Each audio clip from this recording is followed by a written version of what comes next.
anytime you are. Well, hello, everybody. Thank you so much for being here. We are just so glad that you're here with us for the final QualLab lunch of the academic year. So thank you so much for being here. So we'll introduce, Bakari will introduce Dr. Lightle in a second, but let me just quickly share about, here's the website for QualLab, our Twitter account. Please follow us, you may already, and all the different things that are happening, including a resource guide on the web page, and we just constantly update that. There's videos from all the events, including this one. So in moving to housekeeping, we have, you can share questions as we go or at the end. I think Kim and I are both very flexible, but feel free to use them in the chat as well. And Bakari can always feed those to us, or just unmute yourself. It's a small group, so I feel like a conversation would be welcomed, and that's fine. We'll put this up on the website, and let us know if you need closed captioning, of course, before any event. So there we go. Lunch and Learn outline for today. So I'll just turn it over to Bakari, and he can go ahead and introduce, and then after that we'll just roll with the session and have a lot of time for Q&A and wrap up. So that's where we're headed. Bakari, do you want to introduce yourself? Yes, thank you so much, Dr. Pasque. I am Bakari Lumumba. I am the Graduate Research Assistant with the QualLab, and I will be your moderator for our fourth and final QualLab lunch talk of the semester. As you all know, if you didn't know, the QualLab lunch talk series is a year-long series that Dr. Pasque and myself put together to provide the college with conversations about qualitative research and to help people learn a skill in relation to qualitative research. With that said, I'm going to begin by actually introducing Dr. Pasque and then, of course, Dr. Lightle. Dr. Pasque is a professor in educational studies, director of the QualLab, and director of qualitative methods in the Office of Research, Innovation, and Collaboration, College of Education and Human Ecology here at The Ohio State University. Her research addresses complexities of qualitative inquiry, inequities in higher education, and disconnections between higher education and society. She works with qualitative methodologies as well as studies qualitative methodologies that work towards social justice and educational equity. Dr. Pasque's research has appeared in approximately 100 journal articles and books, including in the Review of Higher Education, the Journal of Higher Education, Qualitative Inquiry, Diversity in Higher Education, and others. Dr. Pasque is also the current editor of the Review of Higher Education. The Review of Higher Education is one of the leading research journals in the field. It is the official journal of the Association for the Study of Higher Education. Dr. Pasque previously served as department head and professor at NC State University, as well as and she was also an endowed professor and named Researcher of the Year while at the University of Oklahoma. Dr. Kimberly Lightle received her PhD in Education Studies in 1995 from The Ohio State University College of Education, with a focus on science teacher education.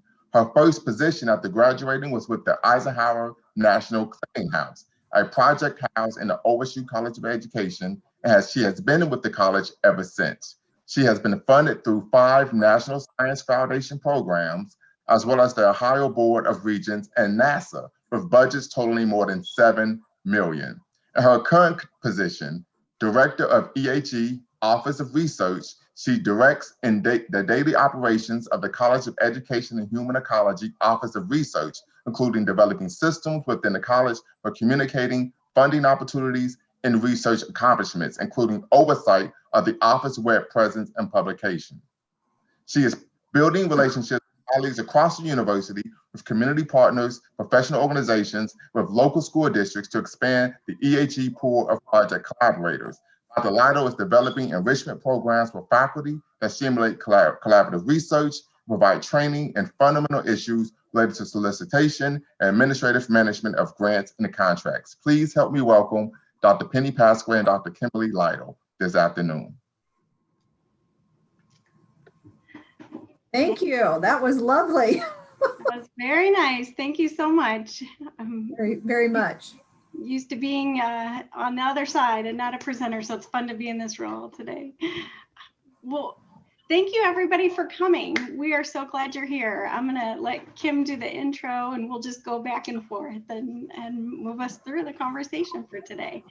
Well, I want to make sure everyone can see my slides. You know, when you're a presenter, sometimes you can't see exactly what everybody else is seeing. So just, do you see the slide?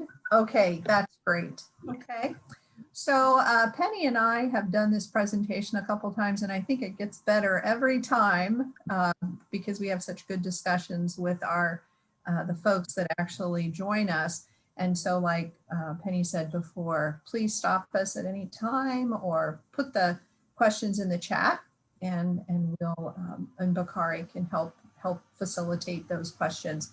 So there's a big misconception out there that agencies and foundations, you know, don't fund qualitative research, and that's just not true. And so what we're doing today is going through some examples, and let me get to where I need to be. Oh, here we go. So we're gonna, I guess we already introduced ourselves, and then we're gonna give you some examples of some qualitative projects that have been funded in the last few years, then some information on how to find funding, and then talk a little bit about the funders themselves. And then Penny will talk more about QualLab and the supports that they provide. And then we'll have a discussion. Okay, so Penny, you want to take us away here? Sure. So part of why we're doing this session is that, you know, I think Kim and I, part of my role here at Ohio State is to really kind of elevate the quality of qualitative research, from faculty to postdocs to grad students, anything that is really just not in a course, because I think there is, as Kim was saying, a misconception that funders don't necessarily fund research projects. And so in terms of this session, our goal is really to get you to kind of understand what happens behind closed doors, the examples of what has happened before in terms of qualitative in these different organizations and what they funded, et cetera. So in the chat, I did put a document that is available for you. It's called Grant Qual Projects, just for today, that Kim and I put together with E. Alexander, and they're examples of what different funders have funded regarding qualitative or mixed methods research. So NSF, I actually find, is quite innovative with some of the grants that they've provided to qualitative scholars. I know originally I didn't necessarily realize that. I thought, oh, NSF, they must not necessarily be as innovative, but not the case. They are willing to take risks as long as it's really thought out well by you as the scholar, and you're walking the reader through every aspect of your design. So here are a couple examples. This also mirrors what is on the page in the Excel sheet, but you can see that there are mixed methods designs, but also in particular, when you're looking at big data sets and qualitative, which is, I think for some, an oxymoron, but there's really a whole big data set push recently in terms of qualitative research. Legal issues and non-recognized loan settlements is one that they funded from Tufts, and it's about the socially constructed concept that is very prevalent in qualitative research. In another area, here's an ethnographic investigation of trust and distrust. So ethnography and you know, very innovative kind of work here that you'll see. So before we change the slides, I want to say that I've reviewed for NSF over the last few months a couple times, and sometimes I think qualitative researchers don't think that there's a place for them, but many of those proposals that I read, and some of them were very, very good, had a strong qualitative component. And what people were looking for, what the program officers and the panel was looking for, was an expert in that qualitative piece. And so think about perhaps not being the principal investigator on a project, but think about being the expert in that methodology. And that's what a good team has. It's going to have experts in every piece and part of that project. And so that's also another way to get involved. Maybe not as PI, but definitely as a co-principal investigator and bringing expertise to a specific part of that methodology. Let's see, what's the next slide? Oh, NIH, another big funder. So Penny. Yes, so action ethnography. I mean, really, that's one of those that you wouldn't necessarily think that NIH would fund, but yet action ethnography, you're in the community, you're working with veterans and traumatic brain injury scholars or brain injury people. So it's a very engaged approach to medical work and research. I know at Ohio State, there is a large traumatic brain injury collaboration of people from adult learners to doctors across the gamut, training sessions. So what are the ways in which you could think about cross interdisciplinary research to get at a particular topic that you're interested in? Here's just a general qualitative study, 3 mixed methods studies, and it's hard to tell in this last one about what it is, but I think if you take a look again at that Excel sheet, you'll be able to see a little bit more information that we've provided for you about each one of these projects. Kim, you tend to know a little bit more about NIH and IES than I do. I can talk about the qualitative examples here, but I think, and I think in a minute, we'll actually start to talk about the personalities of each of these funders. That's right. It's just, I don't know, you know, what more to say other than qualitative is not, that qualitative studies are accepted, and it just has to be, it has to make sense in terms of the research questions that are being asked. And so they're very open to having qualitative methods involved in these studies. Mm-hmm. Yeah, you can look at these. Oh, and speaking of IES, still haven't gotten the request for proposals this year. They should be out at any time, and they're usually submitted in August. So, that RFP will be coming out very soon. In IES, one of the examples is about a leaky pipeline, community college students and pathways to the bachelor's degree. So kind of that K-12 to higher ed mix.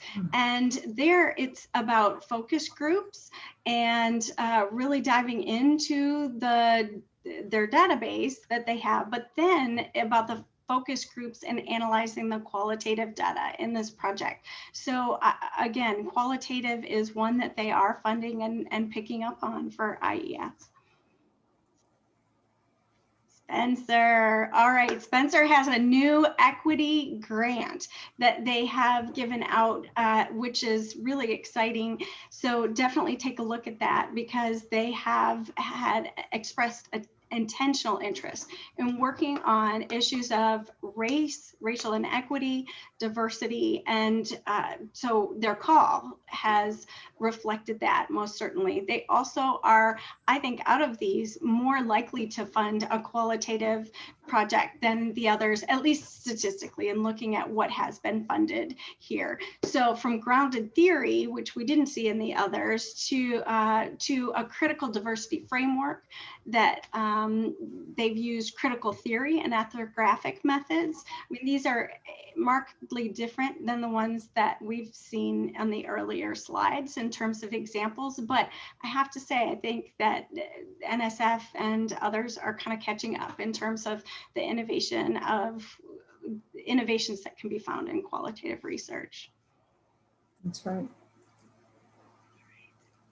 All right, so how do you find these funding opportunities? Here's a couple, and we'll send these slides out later so you can easily click on the links. You do that, don't you, Penny? Do you send or make them available on the website? We certainly can. We will. We can make this available on the website, and Bakari can put it with the video right on the website. Okay, sounds good.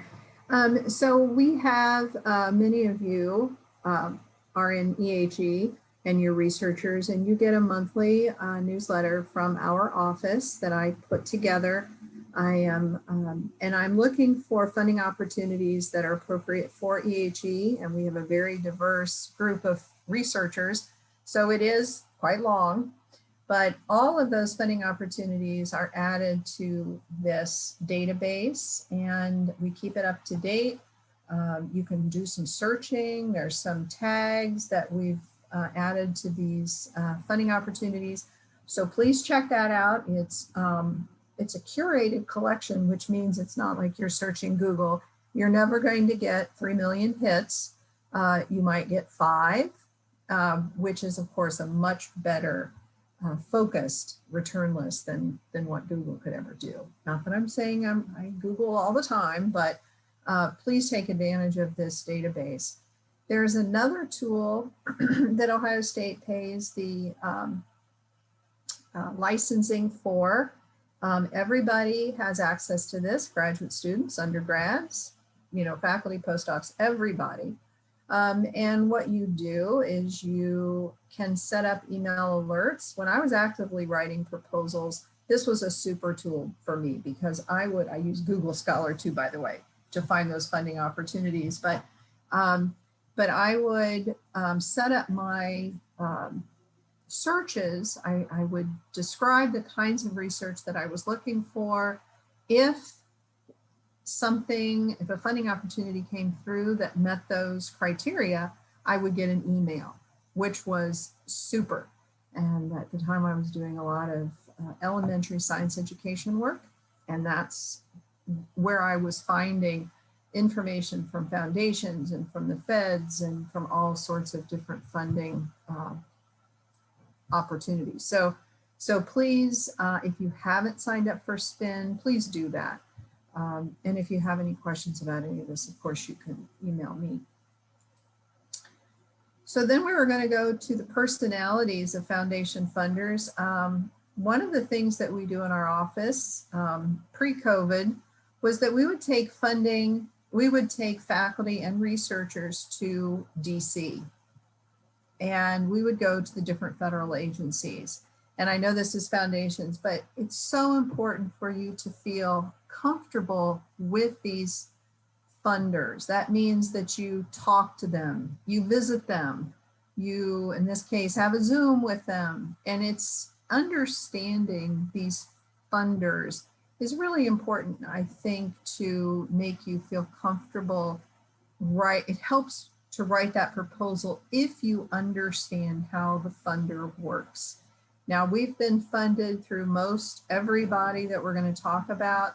So even if, so I can share with you who's been funded, maybe talk to not only the program officer, but talk to the people that have been funded. We have examples, for instance, about Spencer. Let me go to the next one. So we have an example of a small grant that was funded through Spencer. Arya Ansari in Human Sciences has been willing to share that. It is a wonderful example of what they're looking for.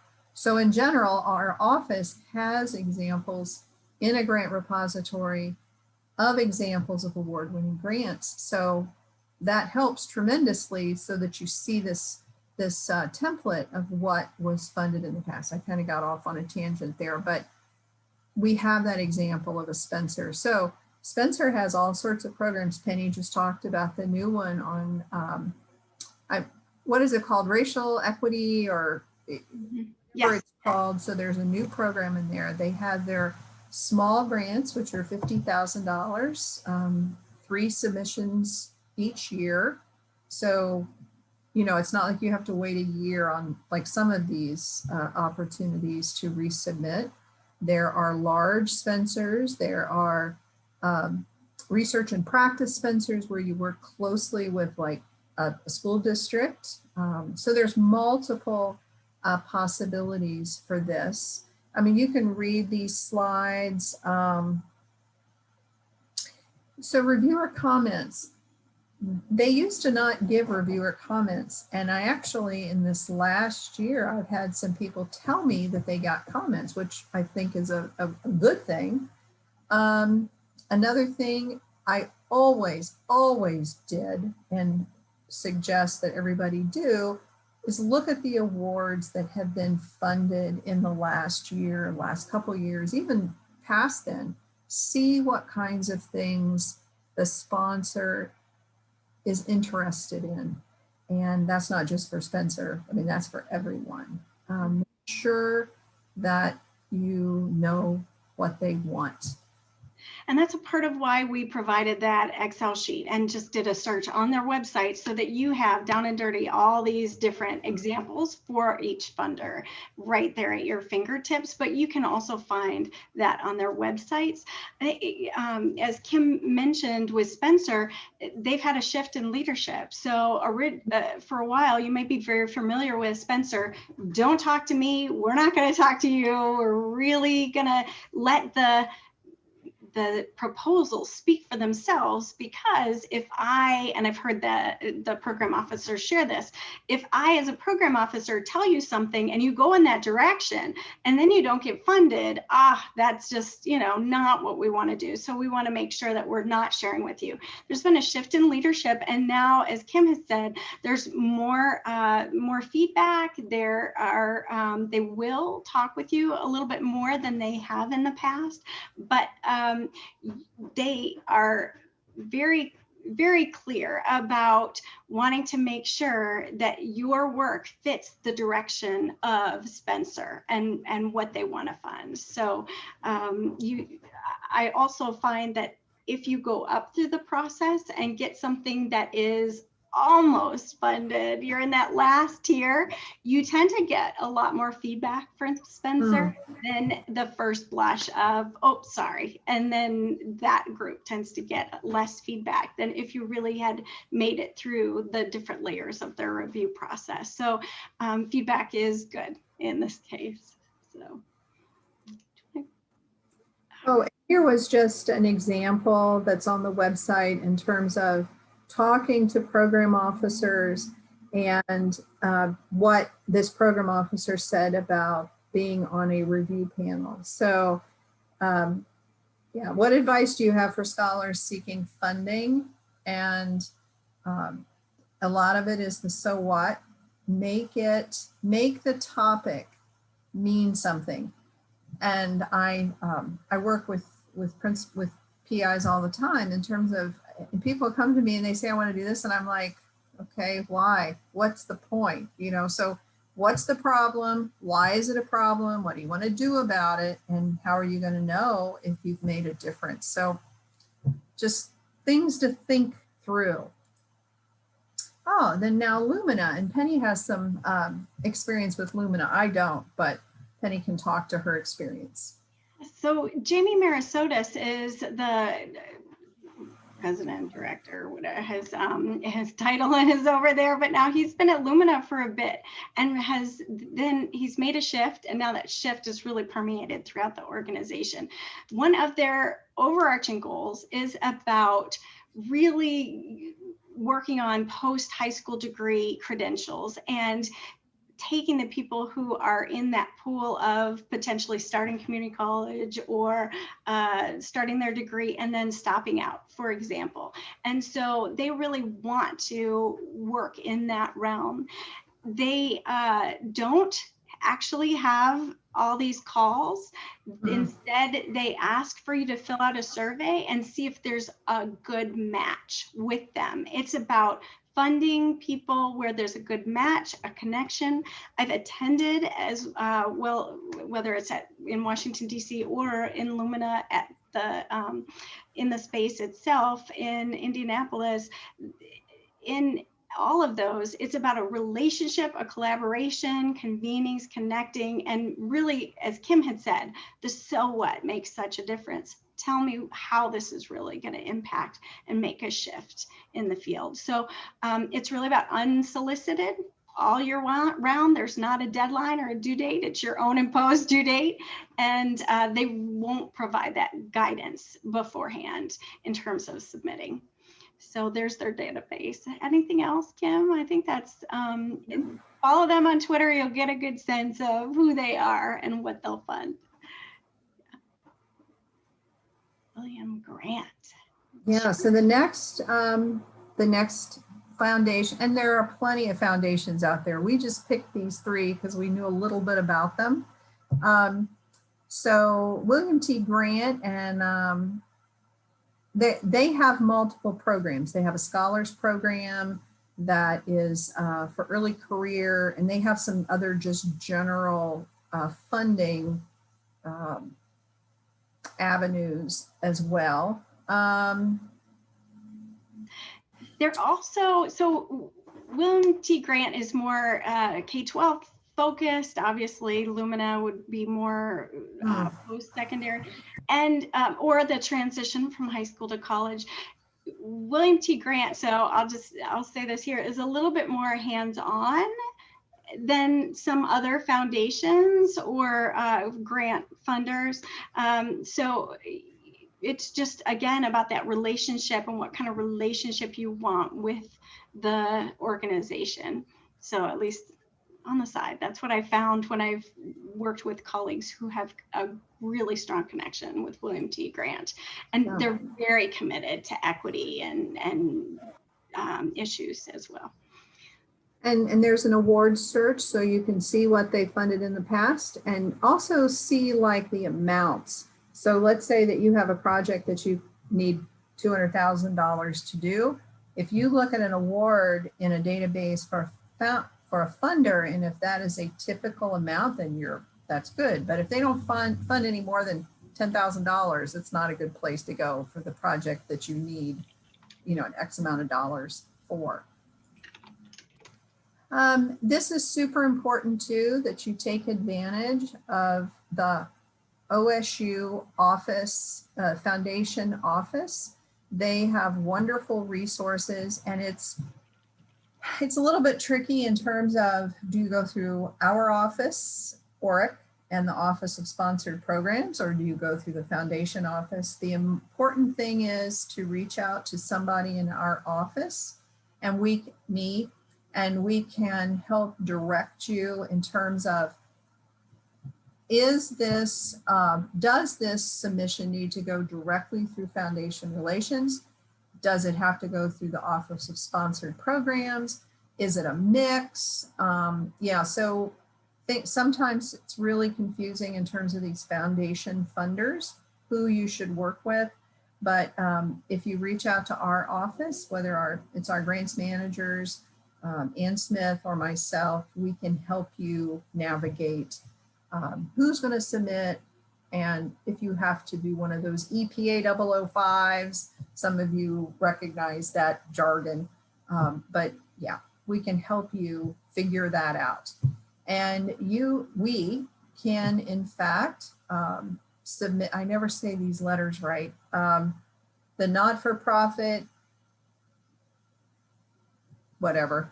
Ohio State does have that designation, so we can submit to those kinds of opportunities. Again, we just figure it out, but don't try to do any of that stuff on your own. Reach out to us immediately, and we can help you navigate it. Yeah. Michiko said 501c3. That's it. I never remember. I always get those letters and numbers mixed up, but right, we are one of those, and sometimes we have to have special paperwork just to give to the funder, and we have all of that. We can help you do all that. Yes, yes, and that goes for grants and contracts. I know, I should say, I know faculty, if you've fill out your conflict of interest form. Some faculty can take up to a certain percentage of work outside of the university. So you have that option only if you fill out the appropriate paperwork and it's approved, all that good stuff. Right. As well as there are benefits for working with contracts through the university. So do go through your university and use the resources that are available, like, you know, Kim and her expertise in terms of working on this, your budget office in terms of the contract and developing that and the language. It does help to have those resources to protect you, as well as different organizations for startup companies and all that at the university level. I'm sure not just Ohio State, but every university is paying attention to these issues.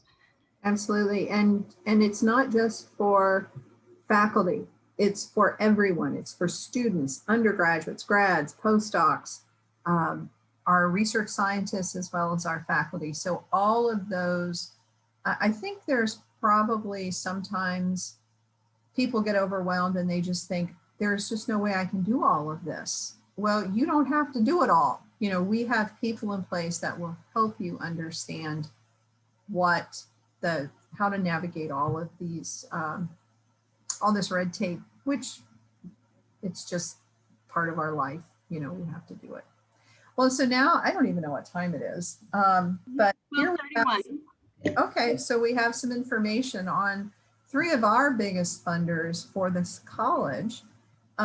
So NSF, I'm going to go to the next slide. Well, you know what? So I was really, really excited over the last couple weeks. There's a couple new programs that have come out of NSF. One is racial equity, and I sent that to every researcher in the college. So you got that, I think, last week, and that was something totally new. Here is another new program at NSF. They're calling it BCSER, building capacity. In the call, they specifically say qualitative, it's professional development. So it's a career development award. And I thought this was so interesting how they're trying to broaden their base. People that have never done research in STEM but are interested in it, this might be a place for you to look. So I'm just thinking, wow, you know, the opportunities, I think, are broadening in all of the agencies. You know, it used to be NIH, for instance, was only health. Well, now they're doing tons of education and training. And yeah, so I just got excited when I saw those couple new opportunities. So I guess I'll go back here. This is the boring stuff maybe. But NSF, please don't think that it's just for STEM, like the hardcore science disciplines. I have been after people in this college to write an IUS, which is Improving Undergraduate STEM Education Forever. They are looking for STEM education proposals. Yeah, so there's education, they do basically economics. We've had behavioral economists get funded through in our college, like somebody like Drew Hanks, and consumer sciences. So there's law, they do anthropology. I mean, it's not just hard sciences like physics. It's much more than that. And, but not health. Okay, so you have to, you know, if you happen to be in human nutrition, I don't think any of those folks have ever gotten funded through NSF, but it's possible depending on what, like, part of could be cellular biology, but not related to health.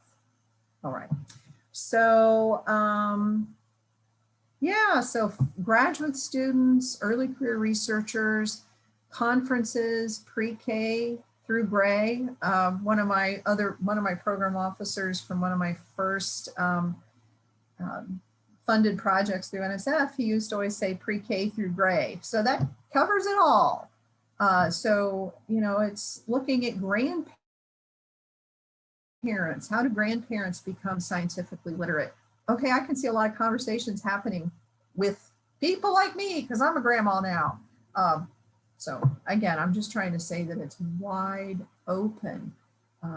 It's not just K-12. It's not formal. It can be informal education. They're super, super broad.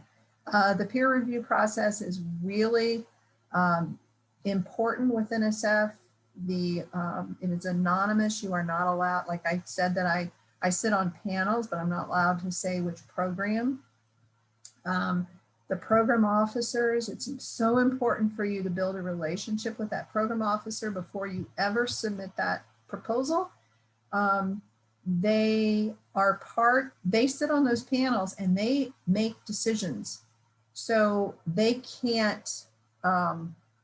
provide feedback. It's important for you to have a conversation with them, maybe a page or less, and talk about that idea that you have. Is it appropriate for that program? They can help to make sure that you're submitting to the correct program. Is the methodology something that they would welcome? Those are the kinds of questions that you ask. And there's an award search. So yeah, so that's, please think about NSF. Then NIH. So it's the National Institutes of Health. And so there's 27 institutes and centers. They have these funding opportunity announcements. They have notices of special interest. The thing that's I think interesting about NIH to me is that the peer review process isn't anonymous. You know exactly who's going to be reviewing your proposal. So I'm super familiar with NSF. That's just not the way NIH does that. Two totally different processes. And you still want to talk to the program officer, you know, and you actually say when you submit the proposal, what study section or what review panel you want it to be sent to. So there's all sorts of things that you need to talk to that program officer about and build that relationship. Super important. Doesn't matter what kind of research you're doing. And then IES, another different take on that panel review, peer review process. IES, those program officers reach out to you when you submit a letter of intent, and they are willing to read that whole proposal, which is amazing if you give them enough time. They are not at all involved in deciding who gets funded. They're in the room, but the panel itself makes the decision. So I think that's, again, it's a different view of that peer review process. Yeah. That's so interesting, Kim, and I know we'll leave a lot of time for questions, but I have one about IES. I've always heard from working at other institutions that colleges of education in particular have a hard time with IES versus NSF, about just tough nut to crack, tough to get an acceptance. And then when scholars do, it's like, wow, that's amazing. Maybe you can help us all, you know, go that way. But it seems like here you've kind of worked it out with IES a little bit more than some others. And I know some of the people in this conversation are across the country. So do you have thoughts about IES versus NSF, for example? Yeah, I do. I've never been funded through IES. I've never submitted a proposal, but I've worked with people on plenty of the submissions. And of course, the best person to talk to is somebody that's been funded through that program. But I think that, so the What Works Clearinghouse, okay, that's the kind of gold level, do I want to call it gold level research that these IES proposals have to, they are research. You have to have hypotheses. You have to have the research methodology is extremely robust in these. And so when you think of how it's scored, that research plan is super, super, super important. And if you don't have experience in that thing that you are trying to do, then you're going to be in trouble. So with NSF, I think that they fund, and I'm just talking about in the education, they want a robust research plan or evaluation plan. They do want that. They want a couple of research questions, but that methodology does not have to be as robust in the NSF plan. And I don't mean it can be loosey-goosey or anything. I mean, it still has to make sense, but it doesn't have to be as robust. And you get like 25 pages with IES and like 20 pages is the research plan, okay? And so they're wanting experimental studies. They're wanting, I guess you can do some quasi-experimental, but I mean, we're talking, I don't know, hard research. I'm not even sure if that's a word, but so what is super important is that people are willing to resubmit. So you write your proposal, you get feedback, you do a red team review, you get people to look at that methodology and make sure that is in fact gold standard. Mm-hmm. NSF has written about that gold standard, and there's definitely, in Qualitative, a lot of critique against that, gold standard people have funded, and Betty St. Pierre has written about that. And so what I hear is, because for me, if something's going to be, grounded theory or constructivist grounded theory for that matter, it still needs to be rigorous and strong design. Is what I hear you talking about is about the approach, the epistemological approach, the ontological, the worldview, if you will. And if it's a hardcore positivist hypothesis, design, structured kind of approach versus a post-positivist approach with a mixed methods or something like that. So it's about that. Both could be rigorous. It's just a different type of research design that they are wanting, including, this very positivist design that you've called robust, right? Yeah. Mm-hmm. Okay. That's yeah. I think you're absolutely right. It's just I read the comments from proposals from IES that have not been funded, mm-hmm. and it's the research design, and I don't think, and I guess I'm not really making a differentiation between quantitative and qualitative. It's just the research design. Mm-hmm. Do the questions themselves align with the methodology that has been proposed, and what are the instruments? How is the data going to be analyzed? How is is there, if it's quantitative, is there going to be power? It is super, super focused on that research design. Now, the one thing that IES does now is that they have the different tracks. And so they do have the exploratory. So, and then they have the efficacy, and they have, like the scale up. So you can, in fact, start smaller. Mm-hmm. And you have to have maybe as much experience as, like if you're going to do an efficacy trial, you better have done one of those before, right. Or whatever. So they really want to believe that whatever you're doing, you before, and you have pilot data, or you have, you're not starting from scratch. Thank you. But I think probably the best thing to do is to talk to somebody who's in fact been funded through the program. So then you have that firsthand knowledge of what is required for that submission. Let's see what's next. Oh, this was our slide. So Penny, take us away on this. Yes, as Kim had just talked about, your alignment is key. You have to have a clear problem statement, what you're going to do, and it has to match all the way through. So it's, if you think about a kaleidoscope, right, in your work on the proposal, you're trying to make sure that that kaleidoscope is in focus and there's a clear thought process all the way through. The reader can understand every section of your design from beginning to end, right? So it's more than just, I'm going to do interviews. Oh, I'm going to do qualitative. It's easier, right?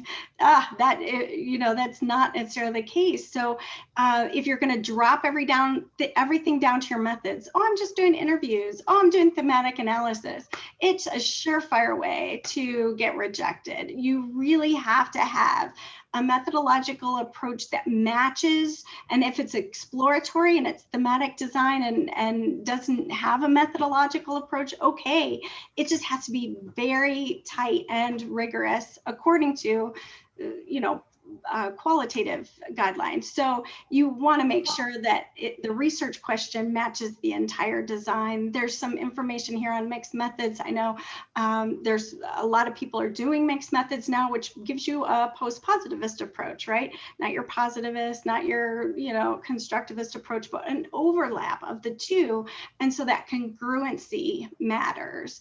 And I've worked with the College of Ed, there, as Kim had mentioned, you can work with our team in ORIC on research designs and all that, and your grants, and this team is here to help. So with Qualitative, there have been some faculty who, we all get, hey, revise and resubmit. So with the grants, can you tweak this? And it's really about, when it is about strengthening that research design, that's where I come in, and the QualLab, and I can help to strengthen those methodological approaches and your methods to make sure it's congruent. And then in some cases, it gets funded and just needs a little bit of help, second eyes. That's what our office is for in ORIC, is to help faculty land these grants. So if we can be helpful in any way, give you feedback, and you take it with a grain of salt, you do or don't want to do it, it's your work. So in any case, we're here for you for that. So you would go through Kim in her office, and she can always let you know if you want to connect with us or seek a consultation through QualLab, and we'll meet with you for an hour and give you resources and just advice. So when it's faculty, I'm always involved. Postdocs too. If it's a dissertation with students, we have students trained up to help, and there's always two of us providing feedback. Sometimes people will write us into their grants, and then we actually work with your research team. How do you do a good focus group? What's the arc of an interview? That kind of thing. We've worked with teams before and been written into grants, and that provides a little bit of funding for QualLab to hire students, and we would train them. But then that way, you would have access to them. There's other proposals where it's just, we're going to go to QualLab this many times, and we're not going to fund any GRAs, but we're going to use QualLab as a resource, and funders have responded to that and appreciated that as a resource. We're here. Same on the quant side, we have that through the quant center too. So, next slide. Oh, I'm looking at time. I know we want to leave a lot of time for questions. So perfect. What timing? If you have a question, please unmute yourself and jump in. Thank you. Or pop it up here. Hey, may I ask a question? Please, yes. Hi, Michiko. Good to see you. It's good to see everybody. So I'm fixing to apply to a William T. grant, and I just wanted to know what it meant for something to be hands-on versus hands-off, so I know what to expect. Yes. So thanks. I'm glad you picked up on that. So prior to this, I was a department head and worked with a team that had a grant from William T. Grant Foundation. And so with their work, the funder was there at different times, bringing that group that was funded to together with other people that they funded, but also had feedback that they wanted to be implemented into the grant at different times. Hey, could you respond to this or that? I mean, it was an active, engaged relationship, which is really exciting in some ways. Sometimes you could get a little bit like, oh no, just give me my money, I'll send you the report at the end, right? I mean, there's that too. And do you want somebody that's not hands-on at all? Well, sometimes then you'll miss that collaborative conversation. So in any case, that was some of the feedback that they had shared, was that they care a lot and are engaged with you as a funder. And in that case, hopefully, like with journal pubs and reviewers, hopefully it's better by the end of that engaged process than it would have been in isolation. So just thoughts. Yeah. That's helpful. Thank you. Yeah. Hi, my name is Kathy Cornelius, Dr. Kathy Cornelius, and I teach in Indianapolis, Indiana. And I've been a practitioner, a principal, a gifted director for I think this is my 35th year, okay? So it's been a long time. And so I taught at Ball State and IU, and that's UPUI, and that's how I heard, I don't even know really met Dr. Patton Davis.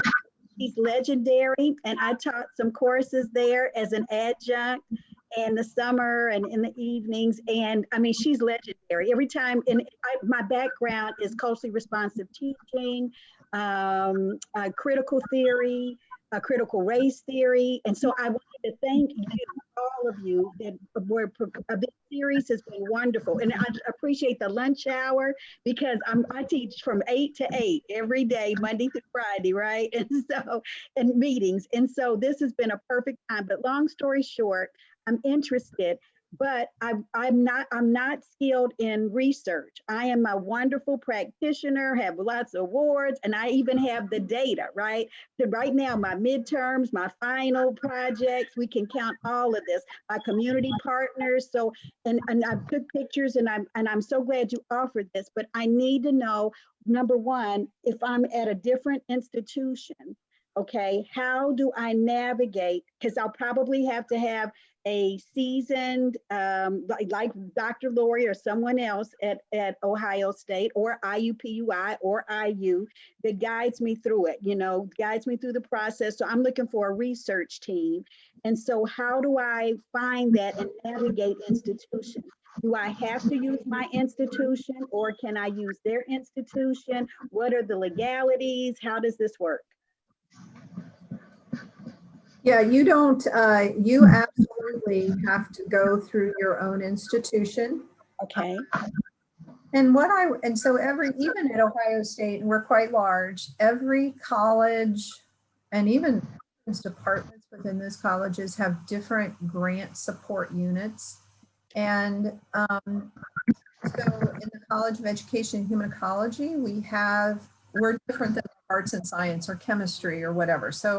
So I think it's super important for you to figure out who that person is at your university. Do you have an office sponsored programs? Do you have, so I would talk to your department chair and find out what their vision is for externally funded research, and you've got some ideas, and then that chair should be able to tell you, or at least get you in touch with the person from your Office of Sponsored Programs. And then you can start to uncover what is the standard operating procedure at your university.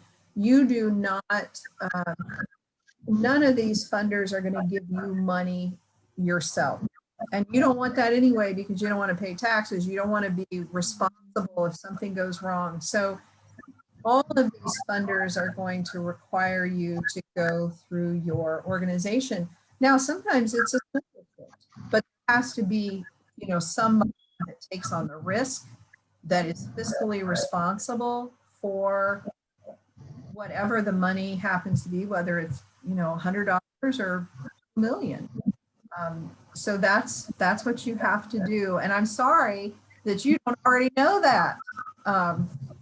Yeah, know, well, see, who we that were, person is. yeah, we went from a teacher's college to a university, and we're just starting graduate programs.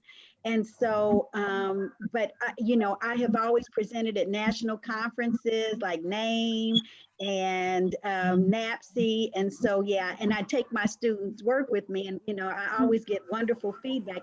I just need to find a seasoned and a veteran researcher that's already part of a grant, right? So maybe that's what I start with, is find someone that's interested in my line of research, maybe Sure. through organizations or through your departments, and then they would take care of that, right? I would just be part of the research team providing the data, right?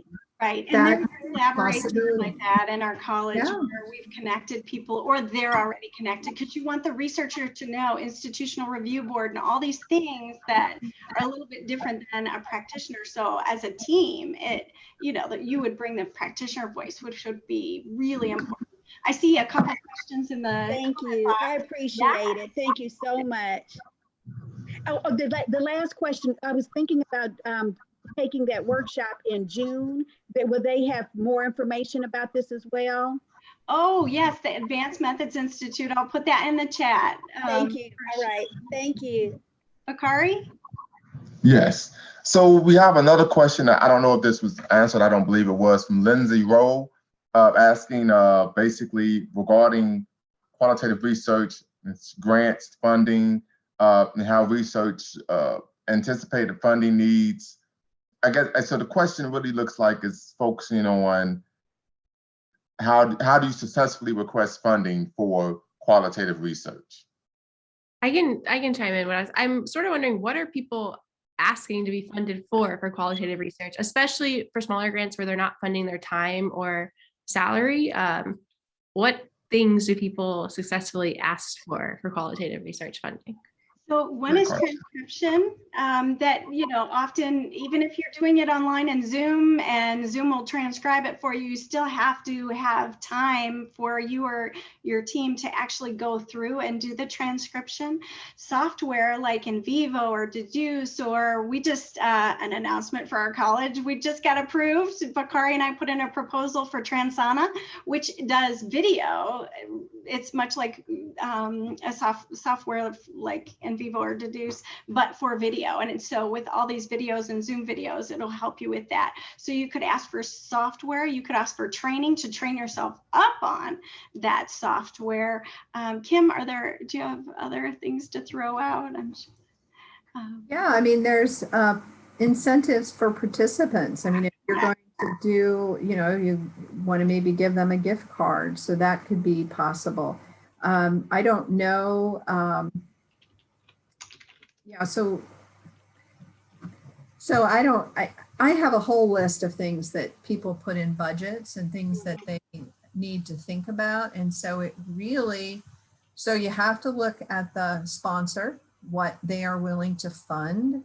Sometimes they aren't willing to fund personnel costs. Sometimes they're not willing to fund tuition for a graduate student, but there is a program at the graduate school that would pay for the tuition if the sponsor would be willing to pick up the stipend. So everything is just really nuanced. And so I'm not, I don't know you, so I don't know if you're in my college or not, but you know what, but I would be willing to help you if you just sent me an email. It's lightle.16, lighttle.16, and I can send you, or even talk to you about the kinds of things. Oh, okay.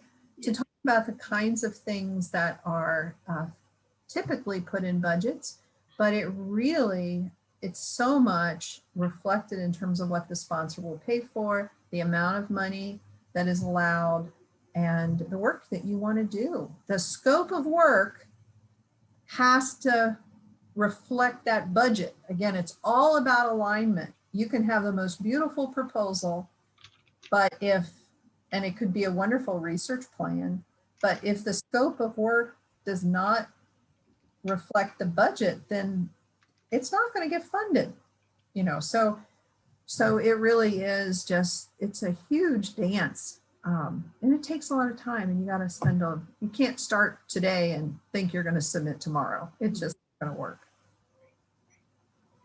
Bakari, is there another question in our last minute together? Or was that it? I'm Bakari, sorry. you're muted. Okay. We can't hear you. Is that it? All right. Thank you. Let me say, in just wrapping up, that the College of Education and Human Ecology has, the QualLab. We have resources on the webpage. Please see our webpage, videos, and all that. Also, I mentioned consulting, and so the QualLab will do that, but the dean and associate dean are very clear that it's only for our college because of the funding, but do know business school and the College of Ed and foundations and other agencies have contracted with us. So, hey, I'd love some consultation. We need your services. We need your help, or we want you to help us with, this process and the research. So just talk with me about if you want to have us contract, because then that means you could work with our team, but wouldn't have to train up or hire a slew of grad students. Sometimes it's just works with grants this way. So just to let you know that, but for grad students and faculty in the college, we're always here for you. Just shoot us an email from our website. Thank you for taking the time to be here. Thank you, Kim. Thank you, Bakari, for hosting us. Thank you. And everybody for taking the time. Know that we're here. We just appreciate you so much, and have a wonderful summer. We'll see you this summer, possibly with a content analysis series for QualLab lunches this summer. So we'll see you soon. So recording